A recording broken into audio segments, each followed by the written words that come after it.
नमस्कार। किताब घर के अगले एपिसोड में आपका स्वागत है। आपके साथ मैं हूं विकी तिवारी।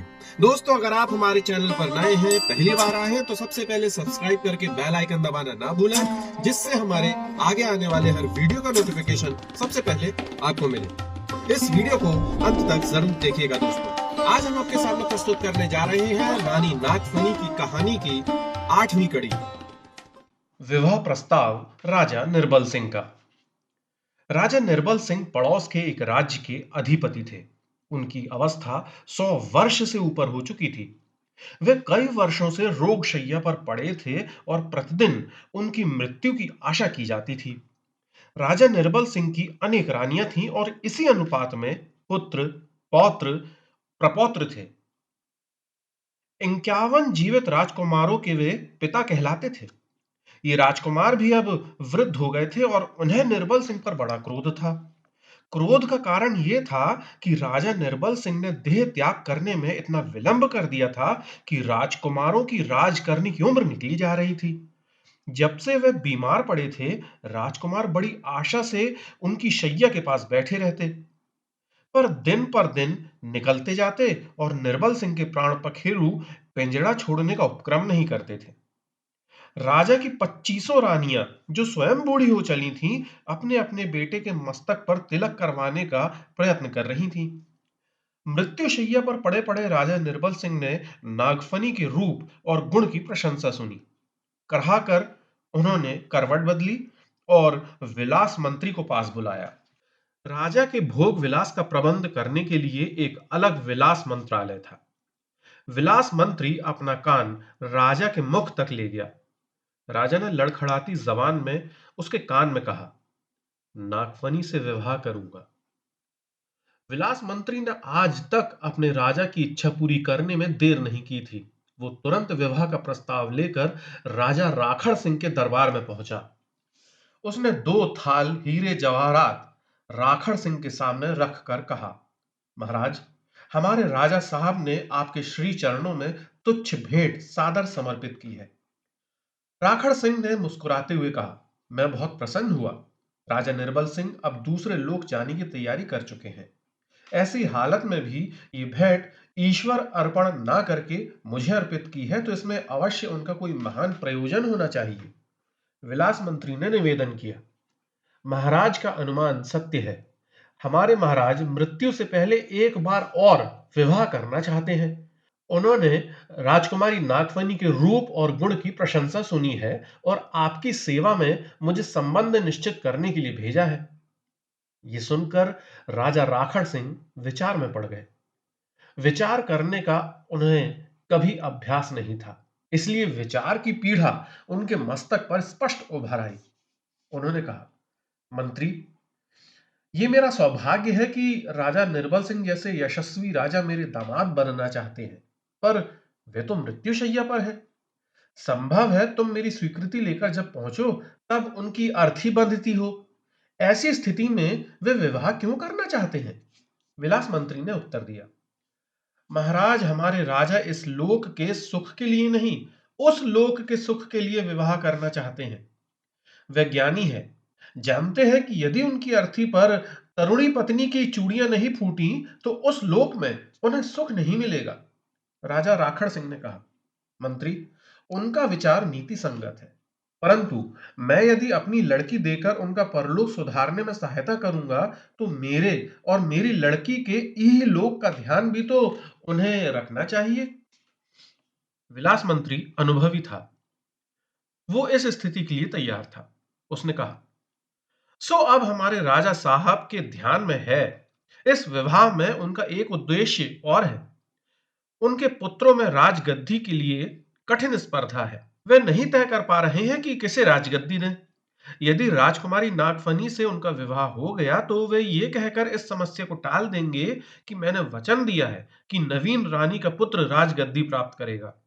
ये तो निश्चित ही है कि नवीन पत्नी से पुत्र प्राप्त करने के पहले ही वे स्वर्ग से धार जाएंगे। उनके बाद नागफनी देवी राज करेंगी। ऐसा तो होता आया है। महाराज शांतनु ने सत्यवती को यही वचन तो दिया था। जब राजा वृद्धावस्था में नया विवाह करता है तो उसके पुत्र समझ जाते हैं कि नई रानी के पुत्र को गद्दी मिलेगी।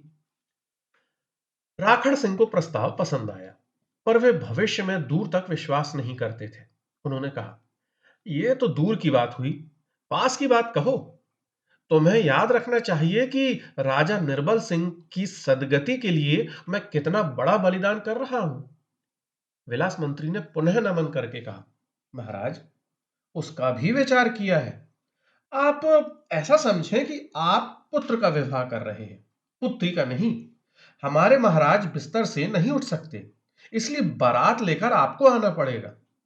इससे आप एक नई परंपरा को जन्म देंगे और भविष्य में विवाह लोलुप वृद्ध आपको आशीर्वाद देंगे। आप नहीं जानते वृद्धों को बारात लेकर जाने में कितनी तकलीफ होती है। यदि ये नई परंपरा आरंभ हो गई तो अर्थी उठते उठते भी बूढ़ों का विवाह हो सकेगा। आप जब बारात लेकर आएंगे तो दहेज वगैरह राजा साहब की ओर से आपको मिलेगा और राजा साहब मुंह मांगा देंगे। राजा राखड़ सिंह को इस व्यवस्था से संतोष हुआ, पर वे चतुर थे। उन्होंने कहा, मैं 4-5 दिनों में अपना निर्णय बतलाऊंगा। विलास मंत्री का हृदय बैठने लगा। वो हाथ जोड़कर बोला, महाराज, वहां तो घड़ी घट रही है, न जाने 4 दिनों में क्या हो जाए। राजा राखड़ सिंह हंसे, कहने लगे, तुम निश्चिंत रहो, वे अभी मरेंगे नहीं। एक आध महीने उनका मन विवाह में अटका रह सकता है। मैं निर्बल सिंह को जानता हूं। तुम जाओ और मेरे संदेश की प्रतीक्षा करो। विलास मंत्री प्रणाम करके चला गया। इधर जब नागफनी को यह बात मालूम हुई तो वो रोने लगी। रोती रोती वो अपने पिता के पास आई और बोली, पिताजी, आप मुझे कुएं में क्यों नहीं डाल देते? वही कर रहा हूं। असावधानी में उनके मुंह से निकल गया। संभल कर कहा, तुझे शर्म नहीं आती? बाप के सामने मुंह खोलती है। पर मैं चुप भी कैसे रहूं? आप मेरा जीवन नष्ट करने पर तुले हैं। सुन, लड़की का जीवन अपना नहीं होता। विवाह के पहले बाप के अधिकार में होता है और विवाह के बाद पति के। वे उसे नष्ट कर सकते हैं और मैं तो तेरे भले की सोच रहा हूं। इसमें मेरा क्या भला है?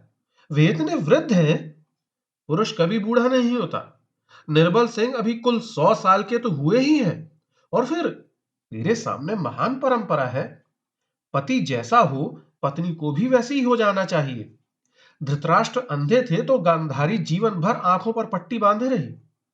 नागफनी ने कुछ कहने के लिए मुंह खोला, पर राखड़ सिंह तुरंत बोल उठे, बेटी, तेरा भाग्य खुल रहा है। निर्बल सिंह की ये अंतिम शादी होगी और अस्तभान की पहली। निर्बल सिंह के यहां सबसे ऊंची प्रतिष्ठा तेरी होगी। पर अस्तभान तो अभी और विवाह भी करेगा और तेरी प्रतिष्ठा घटती जाएगी।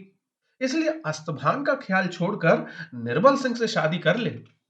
नागफनी ने पुनः विरोध किया। तब राखड़ सिंह ने क्रोध से कहा, अब मैं तेरी कोई बात सुनने तैयार नहीं। अगर तू नहीं मानेगी तो मैं तुझे मारकर तेरी लाश से शादी कर दूंगा।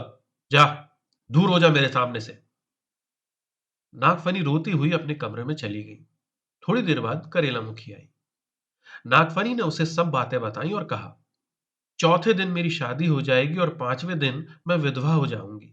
दोनों सखियां बड़ी देर तक गले लगकर रोती रही। करेला मुखी ने पहले आंसू पहुंचे। सहसा उसके मुख पर दृढ़ता आ गई। उसमें अद्भुत तेज का उदय हुआ और उसने कहा, राजकुमारी, तुम घबराओ मत। यह अन्याय मेरे प्राण रहते नहीं हो सकेगा। तुम्हारा प्रेमी भी क्षत्रिय है। कितना भी पतला हो, पर है तो उसकी नसों में भी उन्हीं प्राचीन वीरों का रक्त। तुम तो वीरों का इतिहास जानती हो। जब किसी राजकुल की कन्या पर ऐसा संकट आया है, उसने प्रेमी को अंतिम संदेशा भेज दिया है और प्रेमी आकर उसे ले गया है। संयोगिता को पृथ्वीराज चौहान इसी प्रकार ले गए थे। तुम कुंवर अस्तभान को अंतिम संदेशा भेजो। नागफनी ने पूछा, संदेशा कौन ले जाएगा? मैं ले जाऊंगी, चाहे मेरी जान चली जाए। करेला मुखी ने कहा। दोनों ने मिलकर संदेशी का मसौदा बनाया और दोपहर को जब पहरेदार अफीम खाकर ऊंघ रहे थे, करेला मुखी महल के बाहर निकल गई। बाहर निकलकर उसने एक मोटर किराए पर ली और शाम होते होते अस्तभान के महल पहुंच गई। अस्तभान और मुफतलाल ने उसे देखा तो अचरज में आ गए। उन्हें आशंका ने घेर लिया, कुछ अनर्थ हो गया है। करेला मुखी ने आते ही कहा, मेरे पास बहुत समय नहीं है, राजकुमारी का संदेश देने में आई हूं। उन्होंने कहलाया है, आज से चौथे दिन मेरा विवाह राजा निर्बल सिंह से कर दिया जाएगा। अगर आपकी भुजाओं में बल है तो मुझे यहां से निकाल के ले जाएं। अस्तभन सन्नाटे में आ गया। उससे पहले तो कुछ बोलते नहीं बना, फिर घबराता हुआ बोला, तुम तुम बैठो, मुझे विस्तार से सब बातें तो बताओ। करेला मुखी ने कहा, इसमें विस्तार कुछ है ही नहीं, कुल इतनी सी बात है, आपकी भुजाओं में बल हो तो अपनी चहेती को प्राप्त करें। इतना कहकर वो चली गई।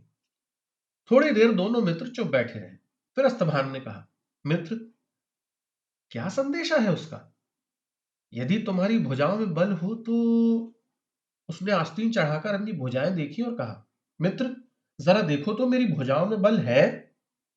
मुफतलाल ने भुजाएं टटोलकर कहा, नहीं है। तो फिर? अस्तभान ने आंखें फाड़कर कहा। मुफतलाल ने कहा, आपकी इन भुजाओं के बल को अपील करने से कुछ नहीं होगा। ये प्रेमिकाएं बड़ी विचित्र होती हैं। ये पहले नहीं बताती कि आगे बहुबल का काम पड़ेगा। जब प्रेमी इनके विरह में टिटहरी हो जाता है, तब खबर भेजती है कि भुजाओं में बल हो तो मुझे ले जाओ। सारा बल छीन कर बल की दुहाई देती हैं। अस्तभान ने आस्तीन से अपनी दुर्बल बाहों को ढकते हुए कहा, तो क्या मैं उसे हमेशा के लिए खो दूंगा? मुफतलाल ने कहा, नहीं, ऐसे घबराने की जरूरत नहीं है। नागफनी देवी के संदेश का अर्थ यह नहीं है कि आप स्वयं तलवार हाथ में लेकर पहुंच जावें। आप चाहे तो फौज भेजकर उन्हें छुड़ा सकते हैं। अस्तभान ने कहा, ऐसा करने से तो युद्ध हो जाएगा। मुफतलाल ने कहा, तो हो जाने दीजिए। इसकी चिंता आपके पूर्वजों ने कभी नहीं की। पुराण और इतिहास पढ़िए। जब किसी राजा का मन किसी लड़की पर आ गया, तब उसने राज्य को युद्ध में झोंकने की आनाकानी नहीं की। लाखों सैनिक इसलिए सर कटाने पहुंच जाते थे कि उनके राजा का जी उस लड़की पर आ गया है। बात मजाक की तरह कही गई थी, पर अस्तभान समझा कि मेरा मित्र समझता है कि मैं युद्ध से डरता हूं। उसने कहा, मित्र, मैं कायर नहीं हूं। मैं युद्ध से नहीं डरता। हमारे कुल में कभी भी किसी भी बात पर युद्ध छेड़ देने की परंपरा है। युद्ध बहुत उपयोगी चीज है, अगर उसका चतुराई से उपयोग किया जाए। लोग युद्ध को विध्वंसक चीज मानते हैं, वे उसके रचनात्मक पहलू को नहीं देखते। तुम्हें मालूम है 4 साल पहले हमारा युद्ध पड़ोस के राज्य से क्यों हुआ था? बात यह हुई कि उस साल हमारे यहाँ के जूता व्यापारियों ने बहुत जूते बना डाले। इतनी जरूरत तो राज्य में थी नहीं। लाखों जोड़ी जूते पड़े सड़ने लगे। व्यापारियों का दिवाला निकलने की नौबत आ गई। वे पिताजी के पास आए और प्रार्थना की कि हमारे जूतों की बिक्री का प्रबंध किया जाए। पिताजी ने पड़ोसी राज्य से कहा कि हमारे जूते खरीदो। उसने कहा कि हमें जरूरत नहीं है, हम अपनी आवश्यकता अनुसार जूते यहीं बना लेते हैं। यह सुनकर पिताजी ने युद्ध छेड़ दिया। हमारा ये वीडियो आपको कैसा लगा हमें कमेंट करके जरूर बताइएगा। इसके साथ ही हमें लाइक कीजिए, शेयर कीजिए, सब्सक्राइब कीजिए और हाँ, बेल आइकन दबाना बिल्कुल मत भूलें, जिससे हमारे आगे आने वाले हर वीडियो का नोटिफिकेशन सबसे पहले आपको मिले। अपने अगले एपिसोड के साथ हम जल्द ही हाजिर होते हैं। तब तक के लिए नमस्कार।